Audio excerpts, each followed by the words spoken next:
Bismillahirrahmanirrahim. Assalamualaikum warahmatullahi wabarakatuh. Dari tahun 2019 sehingga 2023, seramai 127 wanita di negara ini disahkan menghidap kanser cervix, iaitu antara 23 hingga 32 orang setahun dengan jumlah kematian 51 orang dalam tempoh yang sama. Secara amnya, lebih 99% kes kanser cervix dikaitkan dengan jangkitan human papillomavirus atau HPV, iaitu sejenis virus yang biasanya berjangkit melalui hubungan kelamin. Menteri Kesihatan berkata jangkitan HPV juga boleh dicegah dari awal dengan pemberian vaksinasi terhadap HPV. Berucap pada pelancaran buku garis panduan pencegahan dan kawalan kanser cervix kebangsaan 2025, Yang Berhormat Datuk Seri Setia Dr. Awang Haji Muhammad Hisham bin Haji Jaafar menegaskan Kementerian Kesihatan telah memperkenalkan saringan bagi kanser cervix dengan menggunakan ujian genomik HPV. Dalam pengurusan risiko kanser, ujian genomik dapat mengesan mutasi dalam gene dikaitkan dengan peningkatan risiko kanser. Majlis berlangsung di Kementerian Kesihatan.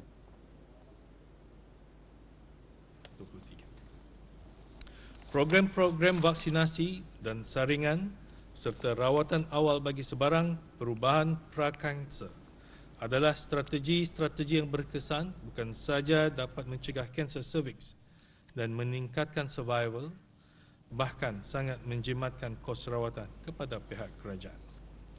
Langkah-langkah tersebut juga adalah selaras dengan inisiatif Pertubuhan Kesihatan Sedunia, iaitu untuk menghapuskan kanser cervix menjelang tahun 2030.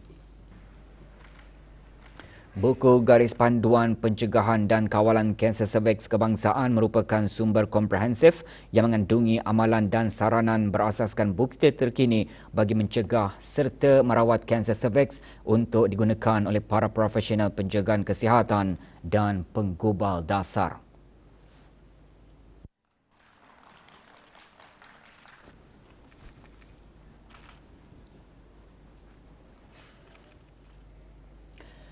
Bersempena pelancaran buku Garis Panduan Pencegahan dan Kawalan Kanser Cervix Kebangsaan 2025, Kementerian Kesihatan akan mengadakan pameran mengenai program pemeriksaan kesihatan kebangsaan termasuk mengenai kanser cervix. Orang ramai terutama wanita yang layak dialu-alukan untuk hadir dan mengambil peluang bagi mengetahui status kesihatan mereka serta mendapatkan nasihat kesihatan. Pameran diadakan di Pusat Persidangan Antarabangsa Berakas sehingga 19 Januari. Salah satu dari aktiviti pameran tersebut adalah di mana wanita yang layak boleh menyertai ujian saringan kanser cervix. Saringan kanser cervix ini diharapkan dapat meningkatkan lagi liputan saringan kanser cervix di negara Brunei Darussalam. Di samping itu, untuk mewujudkan kesedaran mengenai kanser cervix sempena bulan kesedaran kanser cervix pada bulan Januari ini. Pesta Pengguna dan Expo Perdagangan ke-30 berlangsung sehingga 19 Januari di Pusat Persidangan Antarabangsa Berakas. Pelancarannya disempurnakan oleh Yang Berhormat Datuk Seri Setia Dr. Awang Haji Muhammad Amin Liu bin Abdullah, Menteri di Jabatan Perdana Menteri dan Menteri Kewangan dan Ekonomi kedua. Pesta Pengguna dan Expo Perdagangan ke-30 melambangkan komitmen negara untuk memupuk lanskap ekonomi yang dinamik dan berdaya tahan. Pesta yang dijenamakan semula ini memberi tumpuan kepada perdagangan, kerjasama perniagaan dan memupuk pertumbuhan ekonomi. Pesta dan Expo ini menarik minat penyertaan dari dalam dan luar negara dan dibuka bagi kunjungan orang ramai dari pukul 10 pagi hingga 10 malam.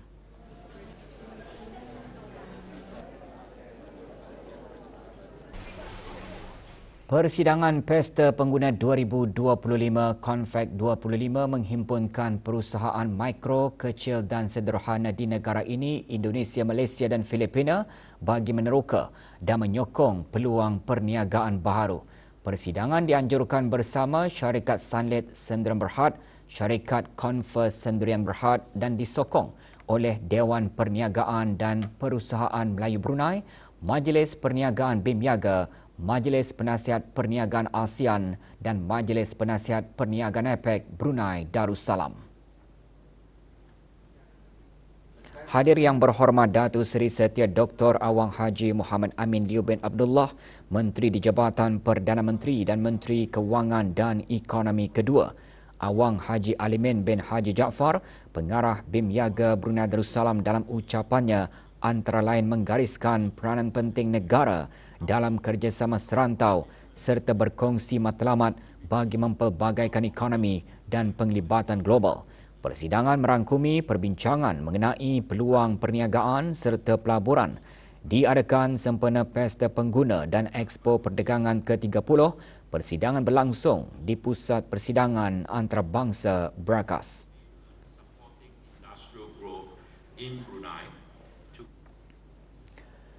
Pada sebelah petang, persidangan Pesta Pengguna diisi dengan ucap tama dan bicara santai. Pembentangan ucap tama bertajuk Nusantara Ibu Kota Masa Depan disampaikan oleh M. Basuki Hadi Muljono, pengerusi pihak berkuasa Ibu Kota Nusantara.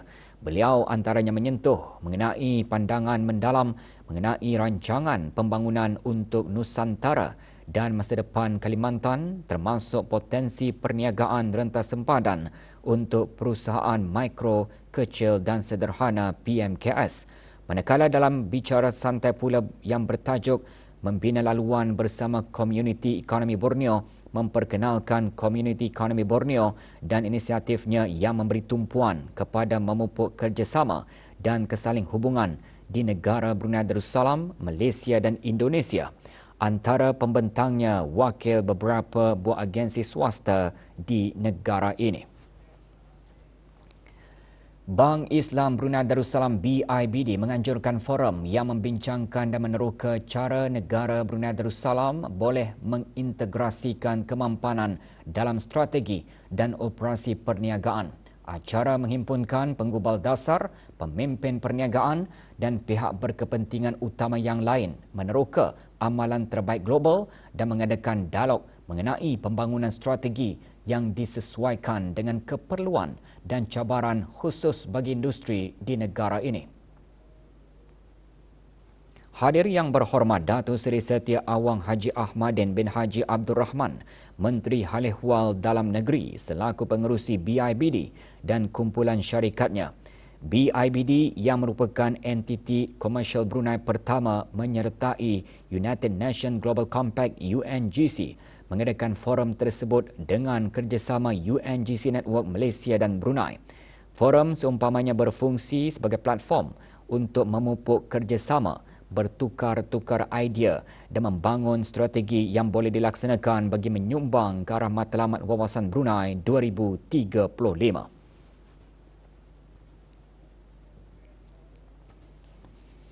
Kementerian Sumber-Sumber Utama dan Pelancongan melalui Jabatan Kemajuan Pelancongan dengan kolaborasi Kedutaan Negara Brunei Darussalam di Republik Indonesia serta Persatuan Pengembaraan Indonesia ASITA menganjurkan sesi kongsi sama bertujuan mengukuhkan rakan kongsi dan meneroka peluang kerjasama antara agensi pengembaraan kedua-dua negara. Dengan tema Brunei Yok, destinasi halal favoritmu, sesi menekankan negara Brunei Darussalam sebagai salah sebuah destinasi pelancongan unik di Asia.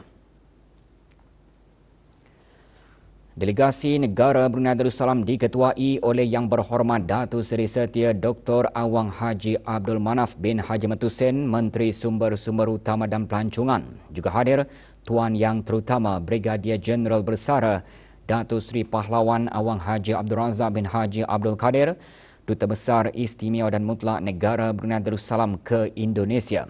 Acara diisikan dengan persembahan kebudayaan dan pembentangan.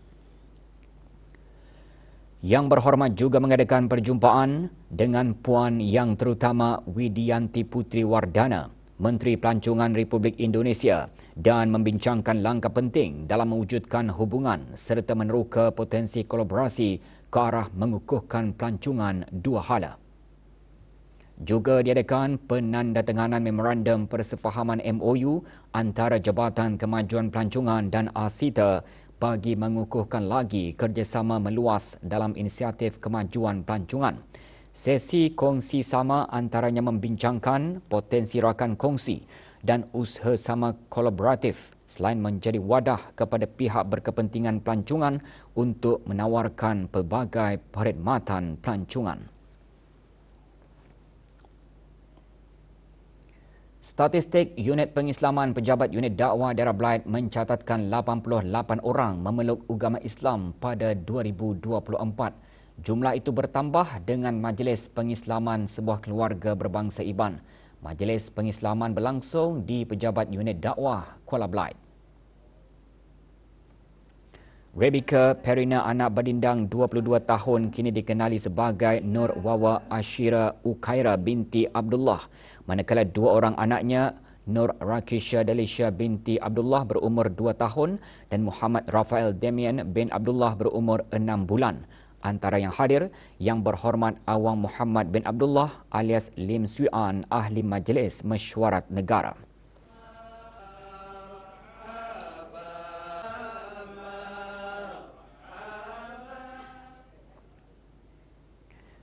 Pertubuhan Perkumpulan Perempuan WI Negara Brunei Darussalam mengadakan penyerahan kain penutup penyusuan anak damit. Acara berlangsung di Klinik Obstetrik dan Ginekologi Hospital Pengiran Muda Mahkota, Pengiran Muda Haji Al-Muhtadibillah, daerah Tutong. Penyerahannya disempurnakan oleh Datin Hajah Masni binti Haji Muhammad Ali, penasihat WI kepada Dr. Hajah Rafidah binti Haji Garif, Timbalan Setia Usaha Tetap Profesional Kementerian Kesihatan. Kain penutup penyusuan anak damit membantu ibu-ibu menyusukan anak damit dengan lebih selesa di tempat awam.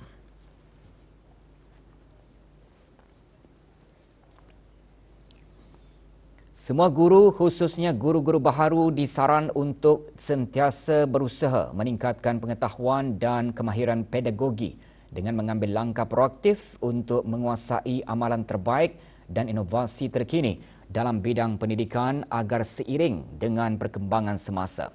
Timbalan Setia Usaha Tetap Pendidikan Teras Kementerian Pendidikan menekankan perkara tersebut semasa majlis pembukaan program induksi bagi tenaga pengajar baharu.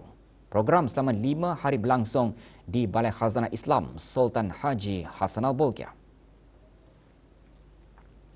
Awang Aliuddin bin Haji Abdul Rahman juga mengongsikan salah satu inisiatif utama Kementerian Pendidikan adalah untuk memberikan penekanan kepada pendidikan dan kemahiran STEM dengan pendekatan pembelajaran berpusatkan pelajar. 29 tenaga pengajar baharu menyertai program induksi tersebut anjuran Kementerian Pendidikan melalui Jabatan Pengurusan Pendidik. Program bertujuan membimbing tenaga pengajar baharu agar dapat menyesuaikan diri dengan persekitaran kerja dengan baik.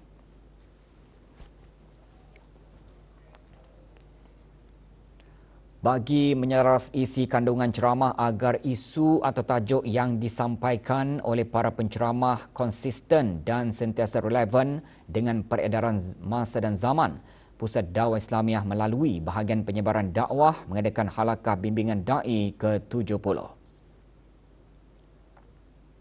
Hadir Awang Haji Rajid bin Haji Muhammad Saleh, Pengarah Pusat Dakwah Islamiah. 120 peserta antaranya dari Jabatan Agama, Angkatan Bersenjata Diraja Brunei, Kementerian Pertahanan, Jabatan Hal Ehwal Masjid dan bahagian kemajuan syiar Islam Da'i daripada Jabatan Kerajaan, Swasta serta Da'i Bertauliah Majlis Ugama Islam Brunei menghadiri halakah tersebut.